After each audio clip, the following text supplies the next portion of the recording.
Hello दोस्तों, कैसे हैं आप सब लोग। इस वीडियो में हम बात करेंगे एक्सरसाइज नंबर 1.4 की 1.4, जिसको हम हिंदी में कहेंगे प्रश्नावली 1.4। दोस्तों, इससे पहले कुछ कॉन्सेप्ट हम रिवाइज करेंगे। 9th क्लास में आपने पढ़ा होगा कि जो डेसिमल एक्सपांसन होते हैं, ठीक है, रेशनल नंबर्स के, जो उनको हम टर्मिनेटिंग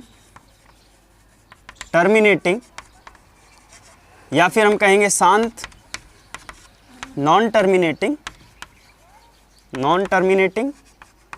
जिसका हम कहते हैं अशांत, इनके बारे में आपने पढ़ा होगा। इसके साथ में होते हैं terminating, recurring, non terminating, recurring और नॉन टर्मिनेटिंग, नॉन रिकरिंग। इसका मतलब होता है नॉन टर्मिनेटिंग का ताशांत हो गया, इसका मतलब होता है आवर्ती, और इसका होता है अनावर्ती। इनके बारे में आपने पढ़ा होगा कि मान लीजिए टर्मिनेटिंग का दशमलव प्रसार की बात कर रहे हैं कि हम मान लीजिए किसी संख्या में भाग देते हैं। अगर 3 में हमने 2 का भाग दिया, उसके बाद में हमने देखा कि एक पॉइंट आने के बाद में जो है संख्या शांत हो जाती है यहाँ पर, मतलब दशमलव यहाँ 5 आ गया, दशमलव के बाद में एक संख्या आ गई और उसके बाद में शेषफल 0 आ गया। या हम ऐसे कहें कि अगर कोई भी संख्या होती इस प्रकार से कि दशमलव के 3 अंक बाद में, 4 अंक बाद में, 5 अंक बाद में उस संख्या में शेषफल आ जाता है, और शेषफल आने के बाद में वो वहाँ मतलब उसकी कैलकुलेशन कंप्लीट हो जाती है, उसको बोलते हैं हम शांत या टर्मिनेटिंग। कुछ नंबर्स ऐसे होते हैं नॉन टर्मिनेटिंग, अशांत, मतलब उसमें ये चलता ही रहता है सिलसिला, ये नंबर से कभी ख़त्म ही नहीं होते, पॉइंट के बाद दशमलव के बाद में जो है ख़त्म ही नहीं होते, वो डेसिमल एक्सपांसन नॉन टर्मिनेटिंग कहलाता है। नॉन टर्मिनेटिंग में 2 कंडीशन होती है, एक होती है आवर्ती और दूसरी होती है अनावर्ती। कि जैसे मान लीजिए आवर्ती के बारे में बात करें कि जैसे 2 आ गया, पॉइंट के बाद में 5, 4, 2, इसके बाद में वापस 5 स्टार्ट हो जाएगा, फिर 4 आएगा, फिर 2 आएगा, फिर 5 आएगा, फिर 4 आएगा, फिर 2 आएगा। मतलब ये रिपीटिंग वेरिएबल्स हो गए। रिपीटिंग मतलब कि ये आवर्ती कर रहे हैं, रिकरिंग हो गए, ठीक है। तो हम इनको डिनोट करने के लिए बाकी संख्या हटा देते थे, जहाँ से रिपीट कर रहा है वहाँ पर हम बार लगा देते थे, ठीक है। इतनी बात होगी।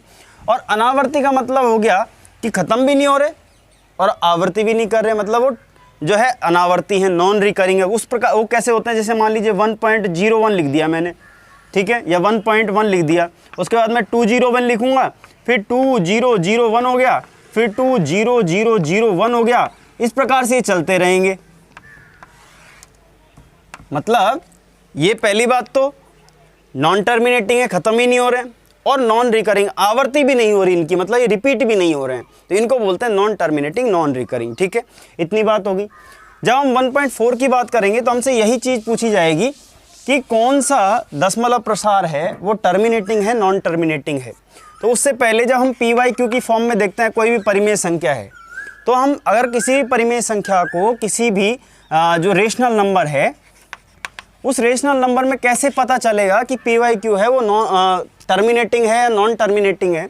तो सबसे सिंपल सा कॉन्सेप्ट है कि कोई भी परिमेय संख्या टर्मिनेटिंग कब होगी, इसका डेसिमल एक्सपांसन टर्मिनेटिंग कब होगा, जब इसका जो डिनोमिनेटर है, जो Q है, वो किस फॉर्म में आएगा, 2 to the power m और 5 to the power n। इस प्रकार से या तो ये दोनों मल्टीपल में आ जाए, मल्टीप्लिकेशन में आ जाए, इनकी पावर्स m और n, m का मान 1 2 3 4 कुछ भी हो सकता है, ठीक है, n का मान भी 1 2 3 4 5 कुछ भी हो सकता है, ठीक है। यदि Q का मान जो है 2 की फॉर्म में आ रहा है या 5 की फॉर्म में आ रहा है, तो ठीक है, वो क्या हो जाएगी, टर्मिनेटिंग हो जाएगी, टर्मिनेटिंग हो जाएगी। टर्मिनेटिंग का मतलब होता है शांत, उसका डेसिमल एक्सपांसन क्या होगा, शांत होगा। अगर इस फॉर्म में नहीं आ रही है, इसका मतलब वो नॉन टर्मिनेटिंग है, अशांत है, ठीक है ना।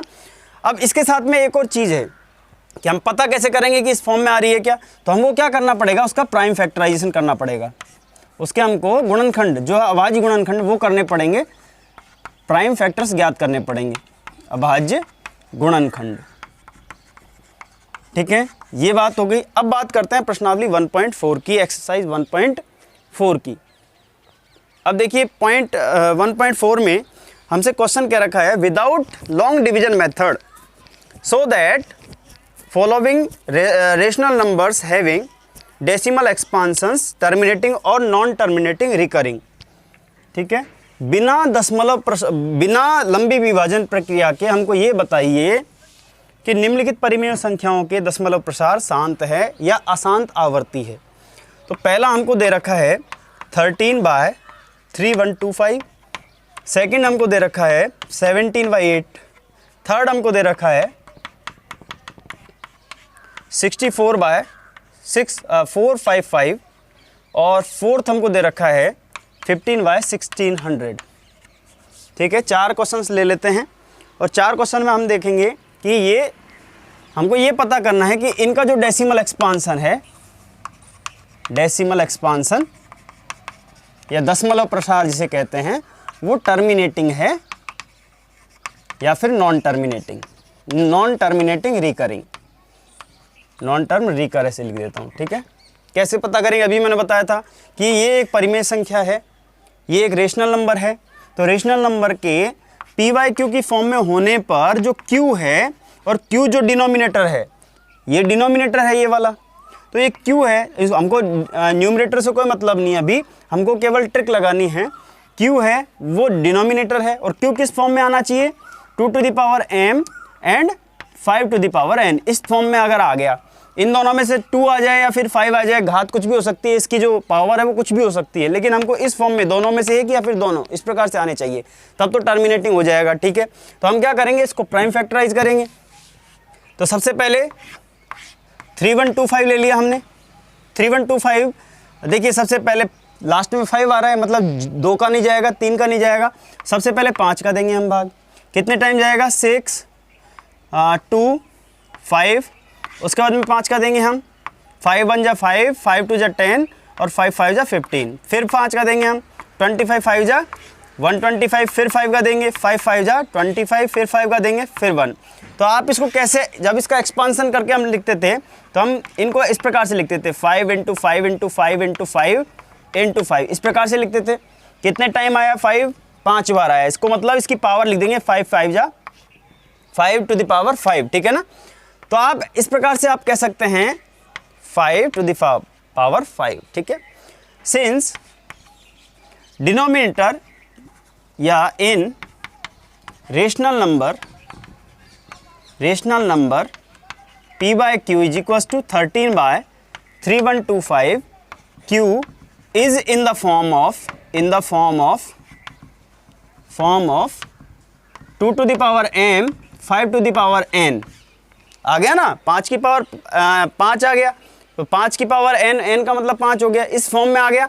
इसका मतलब ये आंसर क्या हो गया, इसका आंसर हो गया टर्मिनेटिंग। तो हम इस प्रकार से कहते हैं कि जो दी गई परिमेय संख्या है 13/3125, उसमें जो q है, जो नीचे का हर है, ठीक है ना, डिनोमिनेटर है, वो किस फॉर्म में आ गया, 2 की घात m इंटू 5 की घात n, इस फॉर्म में आ गया है। इसका मतलब इसके जो डेसिमल एक्सपांसन है वो क्या होंगे, शांत होंगे, टर्मिनेटिंग होंगे। ठीक है, ये बात समझ में आ गई। सेकंड क्वेश्चन लेते हैं, इसमें हमको दे रखा 17/8, ये p है, ये q है, q क्या दे रखा है 8, तो q के हम फैक्टराइज करेंगे, 2 का भाग देंगे 4 बार जाएगा, फिर 2 का देंगे 2 बार जाएगा, फिर 2 का देंगे 1 बार जाएगा। इसको लिखेंगे कैसे, 2 × 2 × 2, इसका मतलब इसको हम 2 की घात 3 भी लिख सकते हैं। जब हमने 2 की घात 3 लिखा और हमारा q किस फॉर्म में आना चाहिए था, q फॉर्म में आना चाहिए 2 की घात m इंटू 5 की घात n, इस फॉर्म में आना चाहिए था। तो अब देखिए 2 की घात m का मान मैंने बताया था 1 2 3 4 कुछ भी हो सकता है, तो यहाँ m का मान क्या आ रहा है, 3 आ रहा है, इसका मतलब 2 तो आ रहा है यहाँ पर। इसका मतलब हम कह सकते हैं कि जो दी गई संख्या है, दी गई परिमेय संख्या 17/8 में q जो है, q मतलब 8 जो है वो किस फॉर्म में आ रहा है, 2 की घात m 5 की घात n के रूप में है, अतः यह शांत है, अतः यह, या इसके कह सकते हैं इसको शांत, इसके क्या होंगे, डेसिमल एक्सपांसन होंगे। ठीक है ना, टर्मिनेटिंग होंगे, ये भी क्या होगा, टर्मिनेटिंग होगा। ठीक है, थर्ड क्वेश्चन लेते हैं, इसको मिटा दो, आप समझ गए होंगे।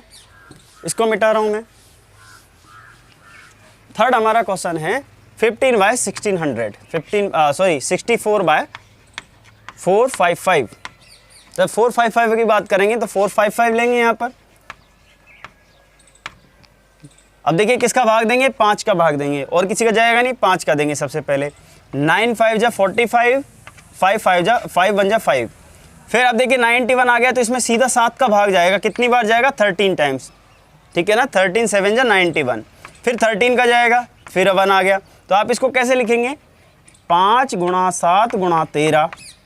तो आप मुझे बताइए कि क्या ये 2 की घात m n और 5 की घात n की टर्म में है क्या।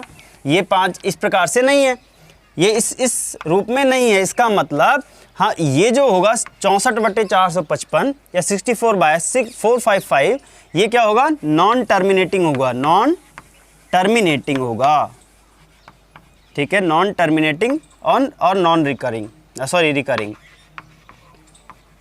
ठीक है।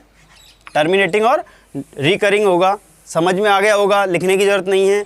यहाँ पर आप समझ गए होंगे कि दी गई जो परिमेय संख्या है 64/455, उसमें जो p/q है या जो हर है इसका 455, ये इस फॉर्म में नहीं है। इस वजह से ये नॉन टर्मिनेटिंग क्या होगा, अशांत होगा। ये क्या होगा, अशांत होगा, ठीक है। चौथा क्वेश्चन लेते हैं 15/1600। इसमें लिखा हुआ है 15/1600। अब देखिए हमने क्या किया, 1600 को फैक्टराइज कर लिया। 2 का भाग देंगे 800 बार जाएगा, फिर 2 का देंगे 400 बार जाएगा, फिर 2 का देंगे कितनी बार जाएगा, 200 बार जाएगा, फिर 2 का देंगे 100 बार जाएगा, फिर 2 का देंगे 50 बार जाएगा, फिर 2 का देंगे 25 बार जाएगा। अब 2 का नहीं जाएगा, 5 का जाएगा। 5 का देंगे कितनी बार जाएगा, 5 बार जाएगा, फिर 5 का देंगे 1 बार जाएगा। आप कैसे लिखोगे इसको, 1 2 3 4 5 6, 2 × 2 × 2 × 2 × 2 × 2, ये 6 बार हो गया। फिर 5 को 2 बार लिख दोगे, या फिर आप ऐसे लिख दोगे 2 की पावर 6 × 5 की पावर 2। तो देखिए यहाँ पर m जो है वो 6 हो गया, n जो है 2 हो गया। मतलब जो q है वो किसकी फॉर्म में आना चाहिए था, 2 की पावर m और 5 की पावर n, इस फॉर्म में आना चाहिए था। यहाँ पर दोनों ही आ गए, 2 की घात 6 × 5 की घात 2 आ गया। इसका मतलब ये भी क्या है, शांत है। इसके भी दशमलव एक्सपांसन, दशमलव प्रसार क्या होंगे, इसके दशमलव प्रसार क्या होंगे, शांत होंगे, ठीक है। ये क्या होंगे, टर्मिनेटिंग होंगे, ठीक है। इस प्रकार से 4 क्वेश्चंस आपको समझ में आए होंगे। बाकी क्वेश्चन आप सॉल्व करके देखना, ठीक है। अब हमसे क्वेश्चन नंबर 2 क्या कह रहा है, हमसे क्वेश्चन नंबर 2 क्या कह रहा है कि ऊपर दिए गए प्रश्न में उन परिमेय संख्याओं के दशमलव प्रसारों को लिखिए जो शांत हैं। मतलब जो शांत है ना, अब जैसे ये आया था सबसे पहला, ये शांत आया था, तो इसका डेसिमल एक्सपांसन लिखना है हमें। ये वाला है, इसका भी डेसिमल एक्सपांसन लिखना है। ये टर्मिनेटिंग नॉन टर्मिनेटिंग नहीं है, इसका मतलब इसका नहीं लिखना है, इसका लिखना है। जो ऊपर दिए क्वेश्चन, मतलब जो फर्स्ट क्वेश्चन में गिवन है, जो संख्याएं जिनके डेसिमल एक्सपांसन दशमलव प्रसार शांत आए हैं, उनका हमको दशमलव प्रसार लिखना है। तो हम कैसे लिखेंगे, देखिए पहली संख्या हमारी थी 13/3125।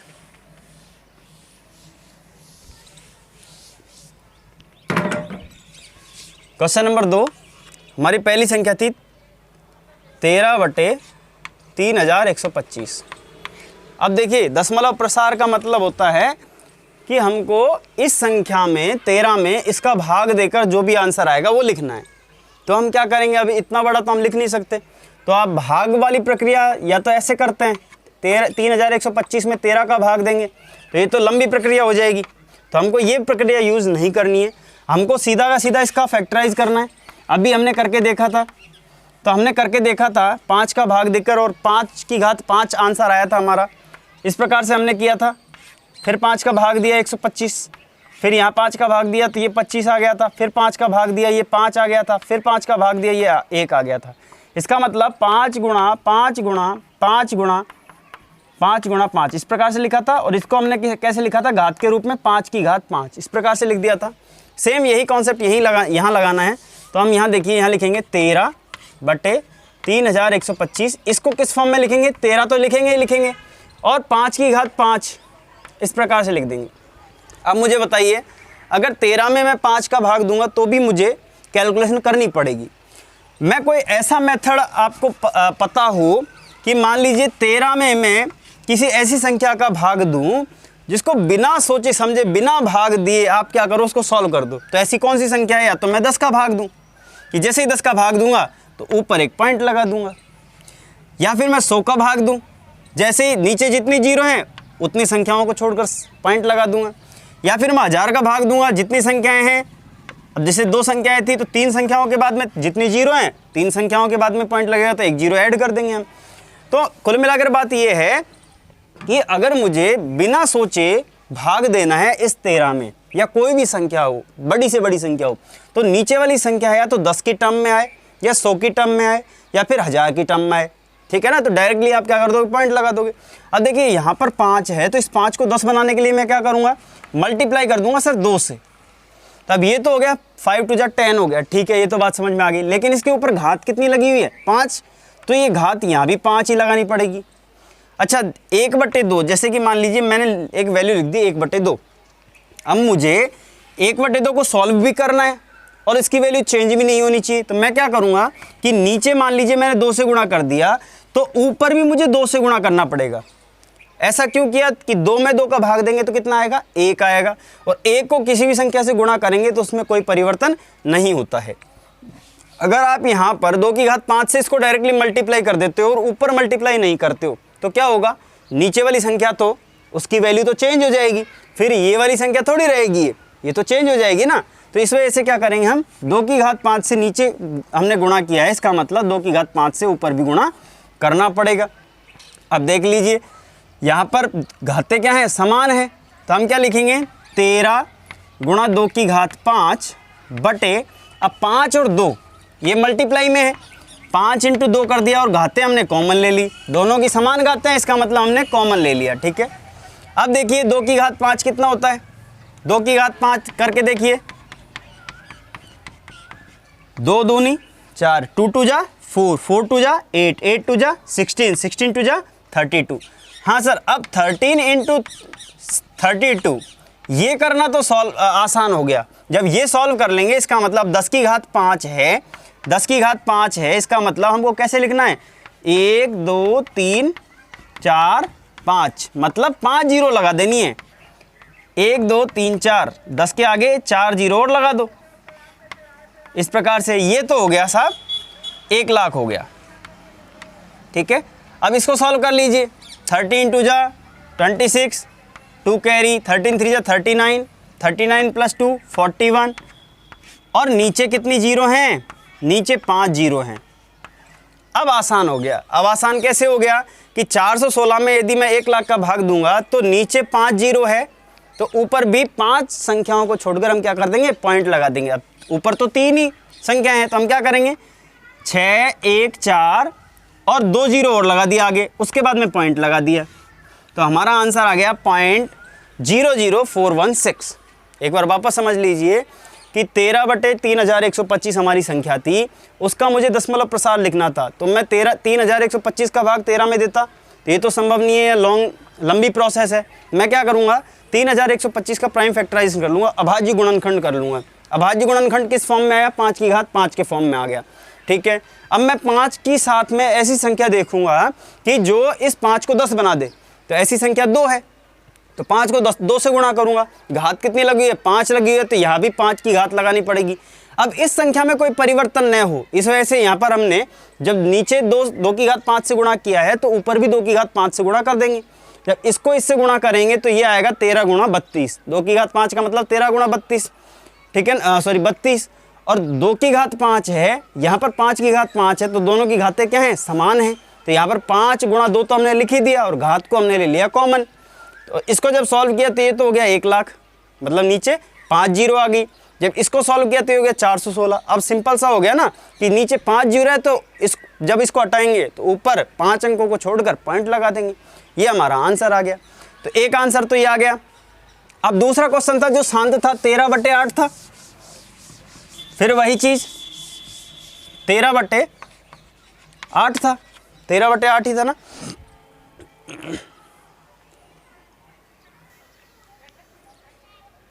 17/8 था, ये था 17/8। क्या करना है वापस, 8 का प्राइम फैक्टराइजेशन करना है, 2 4 फिर 2 फिर 2 फिर 1, तो 2 गुणा 2 गुणा 2, या इसको ऐसे लिखेंगे 2 की घात 3। तो आप क्या करोगे, 17/2 की घात 3 लिख दिया। अब क्या करना है, इसको क्या बनाना है, 5 बनाना है। तो मैं क्या करूँगा, नीचे भी 5 से मल्टीप्लाई करूँगा और ऊपर भी 5 से मल्टीप्लाई करूँगा। तो 5 की घात 3, यहाँ भी 2 की घात 3, 3 घात है, इस वजह से यहाँ 5 की घात 3 लगाई और यहाँ भी 3 घात लगा दी। तब ये तो बन गया 2 की घात 2 × 5 और इनकी घात लगा दी मैंने 3 और ऊपर 17 को गुणा कर दिया 5 की घात 3 से। तो आप 5 की घात 3 से मल्टीप्लाई करो, 5 × 5 × 5, 5 5 जा 25, 25 5 जा 125। तो 125 को जब 17 से मल्टीप्लाई कर लोगे ये तो ईजी हो जाएगा। 17 5 जा 85, 8 कैरी, 17 2 जा 34 और 34 प्लस 8 42, 4 कैरी 14, 17 × 1 17 प्लस 4 21, तो आ गया 2125। और नीचे है ये हो गया 10 × 10 × 10, 3 बारी तो है। तो आपने क्या किया, ये 1000 हो गया। तो हम इसको जब 3 0 हटाएंगे तो ऊपर कितनी संख्याओं बाद में पॉइंट लगेगा, 3 संख्याओं बाद में। तो लिखेंगे 5 2 1 और इसके बाद में आ जाएगा पॉइंट। तो हमारा आंसर आ जाएगा 2.125, ये इसका डेसिमल एक्सपांसन हो जाएगा। तो इस प्रकार से आप सॉल्व करना। फिर क्वेश्चन नंबर 3 और ले लेते हैं, उसके बाद में ये जो है एक्सरसाइज कंप्लीट हो जाएगी। क्वेश्चन नंबर 3 हमसे क्या रखा है कि कुछ वास्तविक संख्याओं के दशमलव प्रसार नीचे दिए हुए हैं। कुछ अपने पास में रेशनल नंबर्स हैं या रियल नंबर्स हैं, उनके हमको डेसिमल एक्सपांसन गिवन है और प्रत्येक स्थिति के लिए निर्धारित कीजिए कि संख्या परिमेय है या नहीं। हमको ये पता करना है कि जो संख्या है वो रेशनल नंबर है या फिर नहीं, या इरेशनल नंबर है। हमको ये पता करना है रेशनल है कि इरेशनल है। यदि यह परिमेय संख्या है और p/q के रूप की है तो q के अभाज्य गुणनखंडों के बारे में आप क्या कह सकते हैं। तो आप देखिए हमको p/q की फॉर्म में है ये पता करना है। पहला क्वेश्चन क्या है हमारा, पहला क्वेश्चन है 43.123456789, पहला क्वेश्चन तो ये है। सेकंड क्वेश्चन हमारा कह रहा है 0.120120001, फिर 20001, फिर 2000, इस प्रकार से आगे पॉइंट लगे हुए हैं। और थर्ड क्वेश्चन है हमारा, उसमें हमको क्या रखा है 43.123456789 और उसके बाद में यहाँ पर जो है एक बार लगी हुई है। तो आप समझ गए होंगे कि देखिए 43 के बाद में मैंने क्या कहा था कि पॉइंट के बाद में, दशमलव के बाद में संख्याएं चलती रहेंगी, 1 2 3 4 5 कुछ भी हो सकती हैं, और एक संख्या आएगी उसके बाद में क्या है, उसका शेषफल क्या हो जाएगा, 0 हो जाएगा। इसका मतलब ये तो क्या हो जाएगी, टर्मिनेटिंग हो जाएगी, शांत हो जाएगी। ठीक है ना, ये क्या हो जाएगी, टर्मिनेटिंग हो जाएगी, टर्मिनेटिंग। अब टर्मिनेटिंग कैसे हुई, तो हमने क्या कहा था कि संख्या किस फॉर्म में होनी चाहिए, p/q की फॉर्म में होनी चाहिए, और जो q है वो q किस फॉर्म में आना चाहिए, 2 की घात m 5 की घात n, इस फॉर्म में आना चाहिए। और जो m और n है ना, ये क्या होने चाहिए, पॉजिटिव होने चाहिए। ये क्या होने चाहिए, पॉजिटिव होने चाहिए, तभी तो ये इस प्रकार से संभव है। इसका मतलब ये संख्या तो हमारी होगी टर्मिनेटिंग। कैसे पता चला, पॉइंट के बाद में एक संख्या ऐसी आई, वहाँ पर ये संख्या खत्म हो गई, इसके ऊपर कोई बार नहीं है, इसका मतलब ये इसका शेषफल है वो 0 आया ही आया है। जब हम इस संख्या की बात करते हैं तो मैंने आपको एग्जाम्पल देकर भी बताया था कि पॉइंट के बाद में कुछ अटपटी संख्याएं आएंगी, मतलब न तो रिपीट करेंगी और नहीं खत्म होंगी। तो देखो रिपीट भी नहीं कर रही है, यहाँ पर 1 2 0 है, यहाँ 1 2 0 0 आ गई, फिर 1 2 0 0 0, इस प्रकार से रिपीट नहीं करनी चाहिए। रिपीट का मतलब होता है जैसे 1 2 0 आ गया तो फिर भी 1 2 0 आना चाहिए, फिर दोबारा 1 2 0 आना चाहिए, ये रिपीटिंग होती है। इस प्रकार से रिपीटिंग नहीं होती। ठीक है, तो इनको क्या कहेंगे, खत्म भी नहीं हो रही है और रिपीट भी नहीं कर रही है, इसका मतलब ये हो गई नॉन टर्मिनेटिंग। नॉन टर्मिनेटिंग और नॉन रिकरिंग, नॉन रिकरिंग मतलब ये अशांत भी हैं और अनावर्ती भी हैं। अनावर्ती का मतलब आवर्ती नहीं हो रही है, इनकी आवर्ती वापस नहीं हो रही है, रिपीट नहीं कर रही हैं। जब इसकी बात करते हैं तो देखिए 43 पॉइंट, इसके बाद में लिखा हुआ है कि ये बार लगी हुई है। तो हमने बार किस पे लगाई थी, हमने कहा था कि कोई संख्या है जो इस प्रकार से है 1 2 1 1 2 1 फिर 1 2 1 फिर 1 2 1। अब ये तो क्या हो गया, रिपीट कर रहे हैं, 1 के बाद में फिर रिपीट कर रहा है, फिर 1 के बाद में फिर रिपीट कर रहा है, इस प्रकार से रिपीटिंग कर रहे हैं। तो रिपीटिंग को हम इनको नहीं लिखकर हम क्या कर देते हैं, जहाँ से जिस नंबर से रिपीट करती है उसी पर हम एक बार लगा देते हैं। इस बार का मतलब होता है कि रिपीट कर रही है, और ये कौन सी है, नॉन टर्मिनेटिंग, मतलब शेषफल 0 भी नहीं आ रहा है। इसका मतलब ये कौन सी होगी, नॉन टर्मिनेटिंग तो है ही है, नॉन टर्मिनेटिंग तो है ही है, और दूसरा रिकरिंग है। रिकरिंग का मतलब यहाँ तो नॉन रिकरिंग था, अनावर्ती था, मतलब आवृत्ति नहीं हो रही थी, लेकिन यहाँ पर बार लगी हुई है। इसका मतलब ये अशांत भी है और आवर्ती भी है। आवर्ती का मतलब रिपीटिंग भी है। तो दोस्तों इस प्रकार से ये एक्सरसाइज नंबर 1.4 थी। मैं समझता हूँ कि आपको ये एक्सरसाइज समझ में आई होगी इस वीडियो को देखकर, और आप जो है इसके बाकी बचे हुए क्वेश्चंस हैं, जैसे क्वेश्चन नंबर 1 के 4 के बाद में 8 क्वेश्चन टोटल थे, उसके अंदर वो सॉल्व करने की कोशिश करना, और वो जब वो सॉल्व हो जाएंगे तो उसी से रिलेटेड क्वेश्चन नंबर 2 है उसको भी सॉल्व करने की कोशिश करना, जैसे मैंने आपको बताया है। क्वेश्चन नंबर 3 जो था उसके 3 ही क्वेश्चन है, वो मैंने आपको बता दिए हैं, ठीक है। और जो फर्स्ट वीडियो के इंट्रोडक्शन में जो मैंने बताया था स्टार्टिंग में कि टर्मिनेटिंग क्या होते हैं, नॉन टर्मिनेटिंग क्या होते हैं, नॉन टर्मिनेटिंग नॉन रिकरिंग क्या होते हैं, नॉन टर्मिनेटिंग रिकरिंग क्या होते हैं, मतलब शांत अशांत, अशांत आवर्ती, अशांत अनावर्ती, ये क्या होते हैं, ये सब मैं बता चुका हूँ। दोस्तों मैं समझता हूँ वीडियो आपको अच्छा लगा होगा। अगर वीडियो अच्छा लगा हो तो प्लीज़ वीडियो को लाइक कीजिए, शेयर कीजिए और चैनल को सब्सक्राइब कीजिए। बहुत बहुत धन्यवाद।